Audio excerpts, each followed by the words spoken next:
कहानी शुरू होती है एक छोटे कोस्टल टाउन अनिवल से, जहां एक भयंकर तूफान आने वाला होता है। सरकार लोगों को शहर खाली करने को कहती है, लेकिन कई लोग वहां फंस जाते हैं। जहां हमें डकोटा नाम की एक लड़की दिखाई देती है। वह अपने घर में मौजूद होती है और किसी से फोन पर बात कर रही होती है।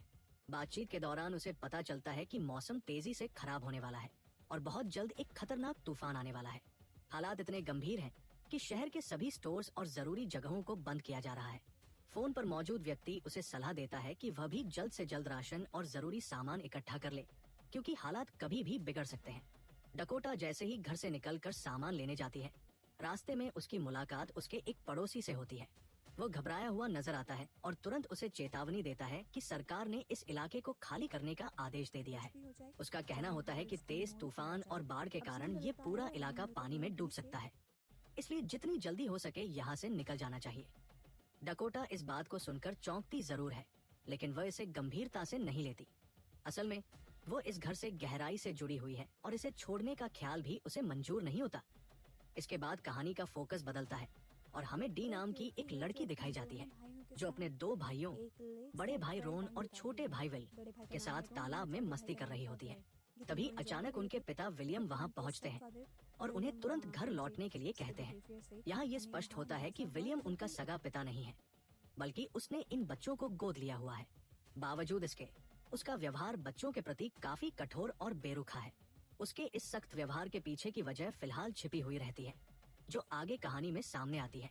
अगले दृश्य में हमें लीसा नाम की एक महिला दिखाई देती है, जो कार चलाते हुए अपनी मां से फोन पर बात कर रही होती है। बातचीत के दौरान पता चलता है कि लीसा गर्भवती है और उसका बच्चा कभी भी जन्म ले सकता है। उसकी जिंदगी पहले से ही मुश्किलों से भरी है, क्योंकि उसका पति उसे छोड़कर जा चुका है। वो अपने काम से वापस घर लौट रही होती है, लेकिन रास्ते में उसकी माँ उसे चेतावनी देती है कि तेज तूफान के कारण ब्रिज बंद कर दिया गया है और घर पहुँचना आसान नहीं होगा। रास्ते में लीसा देखती है कि लोग तेजी से अपना सामान समेटकर शहर छोड़ रहे हैं। ये देखकर उसे एहसास तो होता है कि स्थिति गंभीर है, लेकिन वह फिर भी इसे हल्के में लेती है और आगे बढ़ती रहती है। इसी बीच कहानी में एडवर्ड नाम के एक मरीन बायोलॉजिस्ट का प्रवेश होता है।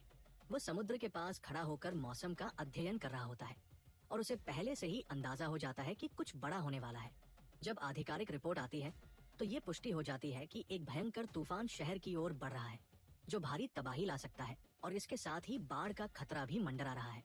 एडवर्ड तुरंत अपनी भतीजी डकोटा को फोन करता है और उसे चेतावनी देता है कि अगर उसने समय रहते जगह खाली नहीं की तो वह बाढ़ में फंस सकती है। लेकिन डकोटा के लिए ये घर सिर्फ एक इमारत नहीं, बल्कि उसकी माँ की यादों का आखिरी सहारा है। वह इस घर को छोड़ने के लिए तैयार नहीं होती। एडवर्ड उसे समझाते हुए कहता है कि अगर हालात बिगड़ते हैं तो वो खुद उसे लेने आएगा। दूसरी ओर विलियम अपने बच्चों को लेकर घर लौट आता है। बाहर मौसम बिगड़ता जा रहा होता है, लेकिन वह इसे सिर्फ अफवाह मानता है और किसी खतरे को स्वीकार करने से इनकार कर देता है।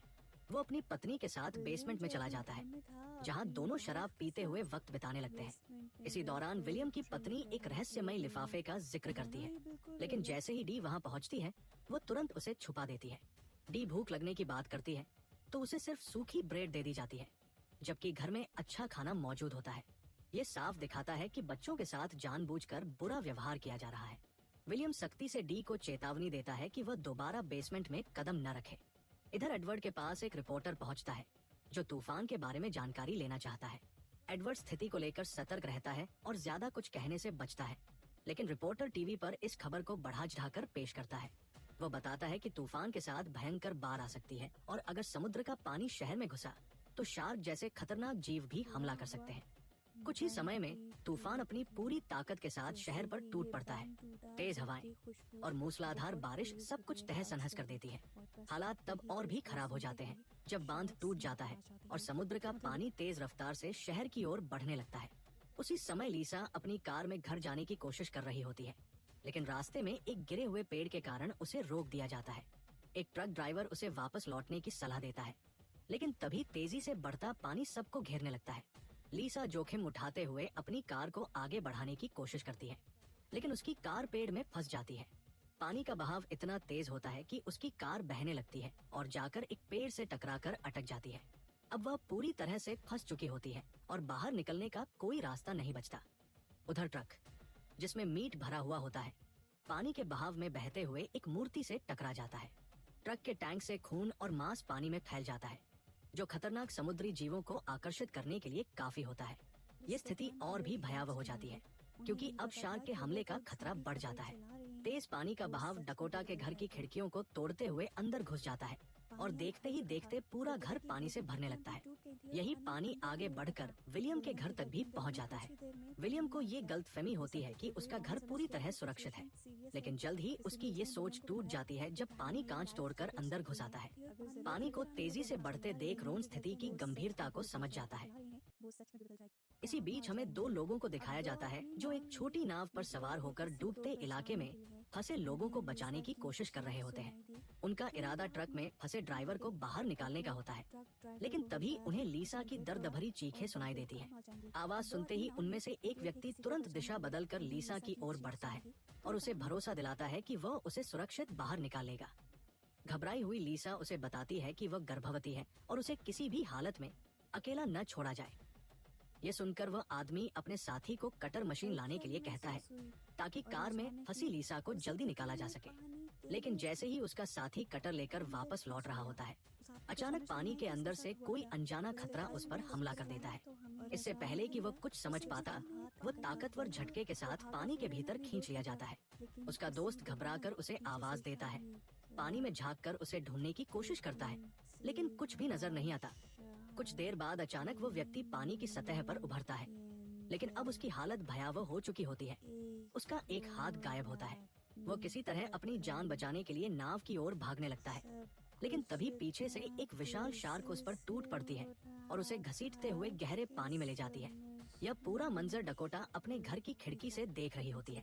वो घबराकर जोर से चिल्लाती है और सबको चेतावनी देती है कि पानी में शार्क घूम रही है। ये सुनते ही लीसा की हालत और भी खराब हो जाती है। इसी दौरान ट्रक में फंसा ड्राइवर होश में आता है।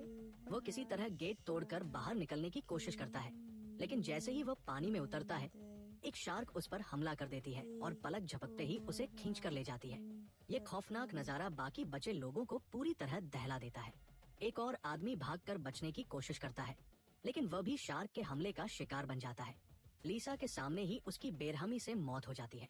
दूसरी तरफ एडवर्ड को रिपोर्ट्स के जरिए पता चलता है कि बांध टूट चुका है और पूरा शहर पानी में डूबता जा रहा है। इसका सीधा मतलब था कि उसकी भतीजी डकोटा बेहद खतरे में है। वह तुरंत उसे बचाने निकलना चाहता है, लेकिन उसके पास कोई साधन नहीं होता। मजबूरी में वो उन रिपोर्टर्स की मदद लेता है जो इस आपदा को कवर करने के लिए वहां जाने को तैयार हो जाते हैं। उनका मकसद खबर बनाना होता है, जबकि एडवर्ड का उद्देश्य सिर्फ अपनी भतीजी की जान बचाना होता है। इधर विलियम और उसकी पत्नी भी हालात की गंभीरता समझने लगते हैं और कार से लाइफ जैकेट निकालकर भागने की योजना बनाते हैं। लेकिन जैसे ही वे बाहर निकलते हैं, एक छोटा शार्क अचानक विलियम पर हमला कर देता है। इससे पहले कि वह संभल पाता, एक बड़ी शार्क उसकी पत्नी पर टूट पड़ती है। कुछ ही पलों में दोनों की दर्दनाक मौत हो जाती है और उनके गोद लिए बच्चे एक बार फिर अनाथ हो जाते हैं। अब कहानी का केंद्र फिर से लीसा और डकोटा पर आ जाता है। लीसा अभी भी कार में बुरी तरह फंसी होती है और लगातार मदद की गुहार लगा रही होती है। डकोटा सामने खड़ी होकर सब देख रही होती है, लेकिन उसके अंदर पानी में उतरने की हिम्मत नहीं हो रही होती। तभी लीसा अपनी हालत बताती है। वह जल्द ही बच्चे को जन्म देने वाली है और वह चाहती है कि उसका बच्चा सुरक्षित इस दुनिया में आए। ये सुनकर डकोटा का दिल बदल जाता है। अपनी माँ को खोने का दर्द उसे याद आ जाता है और वह नहीं चाहती कि कोई और बच्चा भी बिना माँ के रह जाए। हिम्मत जुटाकर वह नीचे जाती है, एक चाकू उठाती है और धीरे धीरे पानी में उतरकर लीसा तक पहुंचती है। वहां पहुंचकर वह कार के आसपास फंसी लकड़ियों और बाधाओं को काटती है। काफी कोशिशों के बाद वह लीसा को आजाद कर देती है और उसे सुरक्षित अपने घर के अंदर ले आती है। उधर विलियम और उसकी पत्नी की मौत के बाद बच्चे घर के अंदर फंसे हुए हैं। बाहर हर तरफ पानी और शार्क का खतरा है, इसलिए बाहर निकलना मौत को दावत देने जैसा है। डी जल्दी से दरवाजा बंद करने जाती है ताकि कोई शार्क अंदर न घुस सके, लेकिन जैसे ही वह दरवाजा बंद करने लगती है, एक शार्क दरवाजे तक आ पहुंचती है और जोर जोर से टकराने लगती है। ये देखकर डी बुरी तरह डर जाती है और खुद को संभाल नहीं पाती, लेकिन उसका भाई रोन समय पर उसे पकड़कर संभाल लेता है। दोनों भाई बहन मिलकर आगे की योजना बनाते हैं। रोन सुझाव देता है कि अगर वे शार्क को किसी और दिशा में भटकाना चाहते हैं तो उन्हें पानी में मांस फेंकना होगा। इससे शार्क का ध्यान हटेगा और वे कार तक पहुंचकर वहां से भाग सकते हैं।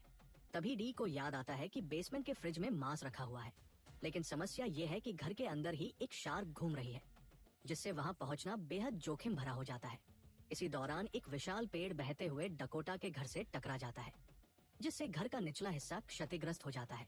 हालांकि डकोटा को इस नुकसान का अंदाजा नहीं होता।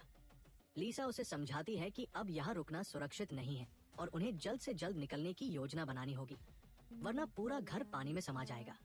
वो सुझाव देती है कि उन्हें किसी तरह बाहर वालों को संकेत देना होगा ताकि रेस्क्यू टीम उनकी मदद के लिए आ सके। तभी लीसा को तेज दर्द होने लगता है। ये साफ संकेत था कि प्रसव का समय आ चुका है। डकोटा तुरंत पर्दों को इकट्ठा करती है और घर की छत पर पहुंचती है, जहां वो बड़े बड़े अक्षरों में हेल्प लिखकर एक संकेत बना देती है ताकि ऊपर से गुजरने वाले हेलीकॉप्टर इसे देख सके। लेकिन लीसा की हालत लगातार बिगड़ती जा रही होती है। दर्द असहनीय हो चुका होता है और उसे महसूस हो जाता है कि बच्चा कभी भी जन्म ले सकता है। वो डकोटा से जांच करने को कहती है। जब डकोटा देखती है तो उसे पता चलता है कि प्रसव प्रक्रिया शुरू हो चुकी है और बच्चे का सिर दिखाई देने लगा है। इसका मतलब था कि अब वक्त बहुत कम है और इस खतरनाक जगह पर डिलीवरी करना बेहद मुश्किल होगा। उधर एडवर्ड रिपोर्टर्स के साथ शहर की सीमा तक पहुंच चुका होता है, लेकिन हर तरफ फैले पानी के कारण वे आगे वाहन से नहीं जा सकते। अभी भी उन्हें लंबा रास्ता तय करना बाकी है। एडवर्ड और रिपोर्टर्स अब गाड़ी छोड़कर नाव के सहारे आगे बढ़ने लगते हैं, क्योंकि पूरा इलाका पानी में डूब चुका होता है। हर तरफ तबाही का मंजर होता है और समय के खिलाफ दौड़ शुरू हो चुकी होती है। इधर घर के अंदर रोन एक बड़ा जोखिम उठाने का फैसला करता है। उसे समझ आ जाता है कि अगर उन्हें जिंदा रहना है तो किसी तरह शार्क का ध्यान भटकाना ही होगा। इसके लिए वह बेसमेंट में रखे मांस को लाने की योजना बनाता है, लेकिन ये काम बेहद खतरनाक होता है क्योंकि घर के अंदर ही एक शार्क घूम रही होती है। तभी अचानक विलियम सामने आ जाता है, जिसे देखकर बच्चे सन्न रह जाते हैं। सबको लगा था कि वह मर चुका है, लेकिन वह जिंदा होता है, हालांकि बुरी तरह घायल। विलियम की हालत खराब होती है, लेकिन उसका रवैया अब भी वही कठोर रहता है। वह रोन से कहता है कि बाहर जाकर मदद लेकर आए, क्योंकि वो खुद चलने की स्थिति में नहीं है। रोन उसे समझाने की कोशिश करता है कि बाहर हालात बेहद खतरनाक है, हर तरफ पानी और शार्क का खतरा है, लेकिन विलियम उसकी एक नहीं सुनता। इसी बीच बच्चों को वो लिफाफा मिल जाता है, जिसे विलियम की पत्नी छुपा रही थी। जब वे उसे खोलते हैं तो चौंकाने वाली सच्चाई सामने आती है। सरकार उन्हें हर महीने पैसे देती थी ताकि वे बच्चों की ठीक से देखभाल कर सके, लेकिन इसके बावजूद वे बच्चों को भूखा रखते और उनके साथ बुरा व्यवहार करते थे। ये सच्चाई सामने आने पर माहौल और गर्म हो जाता है। विलियम गुस्से में आकर रोन पर हमला करने की कोशिश करता है, लेकिन रोन खुद को संभाल लेता है। तभी डी आगे बढ़ती है और पूरी ताकत से विलियम को धक्का देती है, जिससे वो पानी में गिर जाता है। कुछ ही पलों में शार्क उस पर हमला कर देती है और उसका अंत हो जाता है। इस बार बच्चों के सामने उनका डर खत्म हो जाता है, लेकिन खतरा अब भी बरकरार रहता है। मौका देखते ही रोन बेसमेंट में जाता है और मांस लेकर बाहर आता है। वहीं उसे एक छोटा सा बॉक्स भी मिलता है। जब वो उसे खोलता है तो अंदर डायनामाइट देखकर उसकी आंखों में उम्मीद की चमक आ जाती है। वे लोग तुरंत योजना बनाते हैं। मांस को डायनामाइट के साथ बांधकर पानी में फेंक दिया जाता है। जैसे ही शार्क उस मांस की ओर आकर्षित होती है और उसे खाने की कोशिश करती है, एक जोरदार विस्फोट होता है, जिससे वो खतरनाक शार्क खत्म हो जाती है। घर के अंदर का सबसे बड़ा खतरा अब टल चुका होता है। इसके बाद उन्हें कार की चाबी मिल जाती है और वे मौके का फायदा उठाकर वहां से निकलने की तैयारी करने लगते हैं। दूसरी ओर लीसा की हालत लगातार बिगड़ती जा रही होती है। दर्द बढ़ता जा रहा है और यह साफ हो जाता है कि डिलीवरी का समय आ चुका है। वो डकोटा से कहती है कि बाहर एक नाव पड़ी है, अगर वे किसी तरह वहां तक पहुंच जाए तो शायद बच निकलने का रास्ता मिल सकता है। डकोटा ये सुनकर हिम्मत जुटाती है और खुद जाकर नाव लाने का फैसला करती है। वह एक टॉर्च और मांस से भरा थैला लेकर पानी में उतरती है। शार्क का ध्यान भटकाने के लिए वो मांस को दूर फेंकती है। उसकी ये चाल काम करती है। शार्क उस ओर आकर्षित हो जाती है और डकोटा धीरे धीरे सुरक्षित तरीके से नाव तक पहुंच जाती है। उधर घर के अंदर पानी तेजी से भर रहा होता है और लीसा बेड के सहारे तैरते हुए खुद को संभालने की कोशिश कर रही होती है। इसी बीच घर का ढांचा कमजोर होकर टूटने लगता है और पूरा घर पानी में बहने लगता है। लीसा किसी तरह खुद को संभालते हुए एक लकड़ी के सहारे तैरती रहती है। दर्द असहनीय हो चुका होता है और आखिरकार वह उसी खतरनाक परिस्थिति में अपने बच्चे को जन्म देती है। लेकिन असली खतरा अब शुरू होता है। उसका खून पानी में फैल जाता है, जिससे शार्क उसकी ओर आकर्षित होने लगती है। अपनी और अपने बच्चे की रक्षा के लिए वह एक नुकीली लकड़ी को हथियार बना लेती है। जैसे ही एक शार्क उसके करीब आती है, वह पूरी ताकत से उस पर वार करती है, जिससे वह घायल होकर पीछे हट जाती है। वह तुरंत अपने बच्चे के पास लौटती है, लेकिन खतरा अभी टला नहीं होता। इसी दौरान डकोटा नाव लेकर वहां पहुंचती है। वह एक फिशिंग रॉड की मदद से शार्क को निशाना बनाकर मार गिराती है और लीसा को बचाने की कोशिश करती है। लेकिन जैसे ही लीसा नाव में चढ़ने वाली होती है, एक विशाल शार्क नाव पर हमला कर देती है और उसे पलट देती है। स्थिति पूरी तरह नियंत्रण से बाहर हो जाती है। तभी ठीक समय पर एडवर्ड अपनी टीम के साथ वहां पहुंच जाता है। उसके पास एक खास डिवाइस होती है जो शार्क को दूर भगाने में सक्षम होती है। वो उसे सक्रिय करके पानी में डाल देता है, जिससे आसपास की सभी शार्क भागने लगती है। इस अफरातफरी के बीच एक शार्क फिर से लीसा और डकोटा की ओर बढ़ती है, लेकिन तभी एक और बड़ी शार्क उस पर हमला कर देती है, जिससे उन्हें कुछ पल का मौका मिल जाता है। एडवर्ड तुरंत आगे बढ़ता है और दोनों को सुरक्षित नाव में खींच लेता है। आखिरकार डकोटा और लीसा दोनों की जान बच जाती है। सबसे राहत की बात यह होती है कि लीसा का नवजात बच्चा भी पूरी तरह सुरक्षित होता है। बाद में लीसा अपनी माँ को फोन करके अपने बच्चे को दिखाती है। चारों ओर तबाही का मंजर होता है। पूरा शहर पानी में डूब चुका होता है और बहुत कम लोग ही इस भयावह आपदा से बच पाए होते हैं। अंत में कहानी एक उम्मीद भरे नोट पर खत्म होती है, जहां मौत और विनाश के बीच भी जिंदगी ने अपना रास्ता बना ही लिया। ऐसे ही जबरदस्त मूवी के लिए वीडियो को लाइक और शेयर करना न भूलें।